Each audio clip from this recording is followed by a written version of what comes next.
Hey everybody, I'm Graham, candy connoisseur, and I'm here to talk about individuality. Individuality is discovering who you are meant to be so that you can make a difference. Every single one of us is an individual.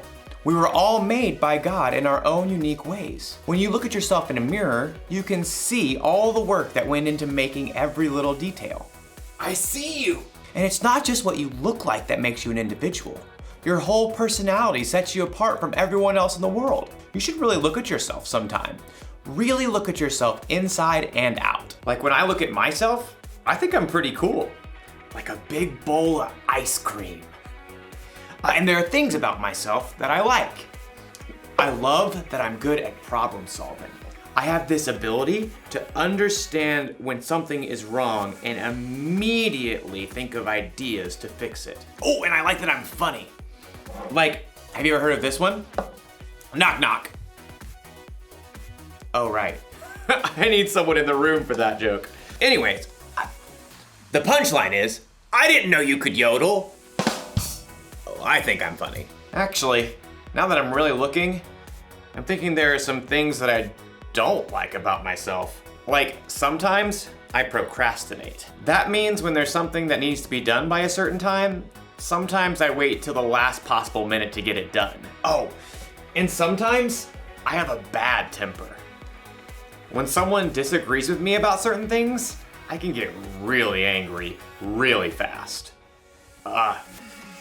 And sometimes, not all the time, but sometimes I can be really selfish. There.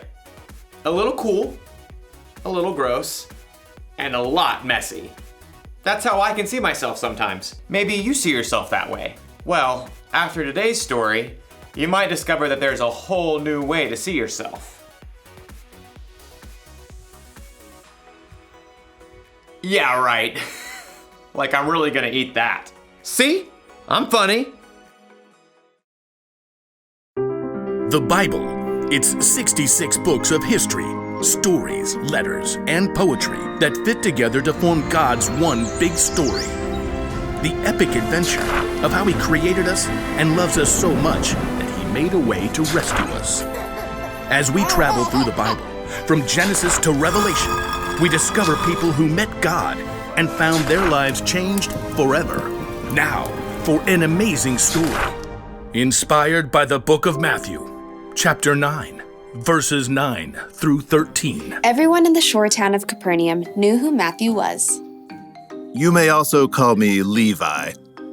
But few people actually liked him. Well, that's rude. Truth is, Matthew had put himself in an awkward situation. He was Jewish, like his relatives and friends, but he chose to work for the hated Roman government.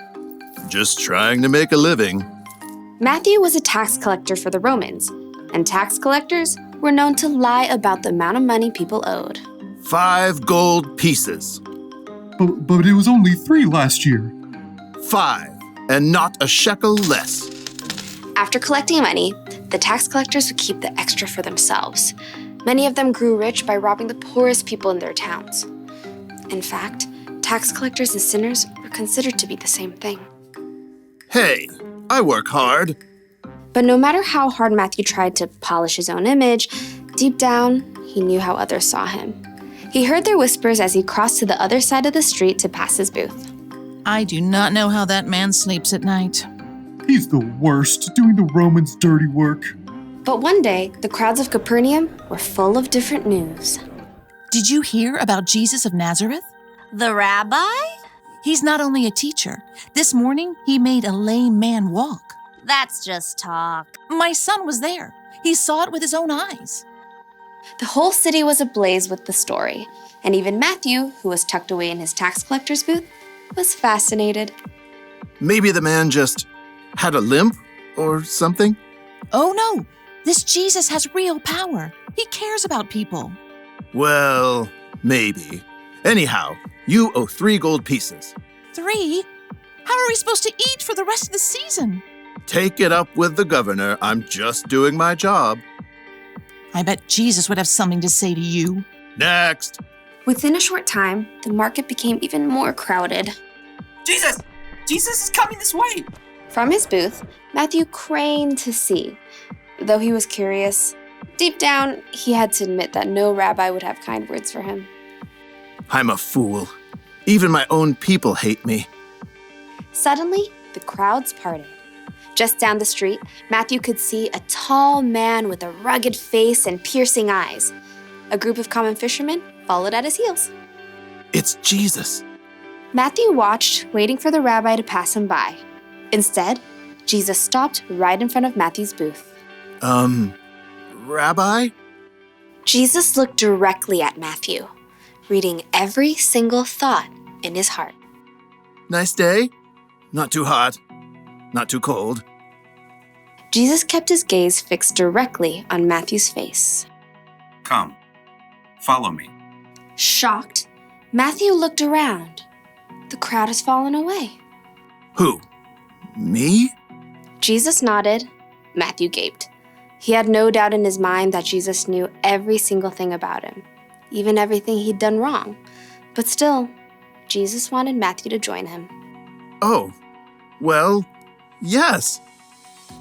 Matthew found himself leaping up from his seat and rushing out of his booth to join Jesus on the street. It's, nearly dinner time. Would you like to eat at my house?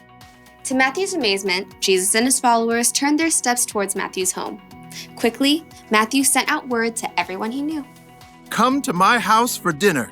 Matthew, who had expected to eat alone, found himself hosting the most famous rabbi in town for dinner, along with a ragtag group of fishermen, tax collectors, and other outcasts. Jesus doesn't care what I've done. He thinks I can be better, that I'm worthy to follow him. But while Matthew rejoiced to discover his brand new identity, the city's religious leaders were horrified by what Jesus had done. They sidled up to Jesus' disciples. Why does your teacher eat with tax collectors and sinners? You know, that's a great question. Jesus overheard the religious leaders and answered the question himself. Those who are healthy don't need a doctor. Sick people do. I have not come to get those who think they are right with God to follow me. I have come to get sinners to follow me. Preposterous. From then on, Matthew followed Jesus everywhere. With his own eyes, he had seen more of the things that Jesus had done than nearly anyone else. Near the end of his life, he wrote down all the stories he had witnessed and gathered so that others too could know Jesus.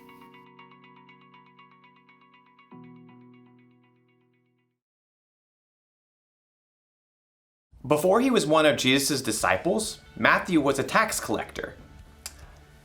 Tax collectors were kind of known for cheating people out of their money. Other people would have called Matthew a sinner, and it would have been true.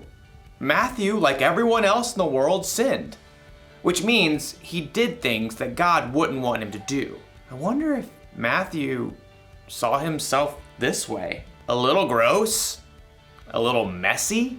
He might have felt ashamed, even worthless. But then something happened. He met Jesus. Jesus chose Matthew to follow him, even though Matthew sometimes did things he shouldn't, even though he was a sinner. Jesus wants you to follow him too. He wants you to know him and trust him. And it doesn't matter what you've done or how you see yourself. When Jesus died on the cross, he took the punishment for your sins. You are forgiven, and he loves you just as you are, mess and all. It's almost like when Jesus looks at you, he sees through the mess.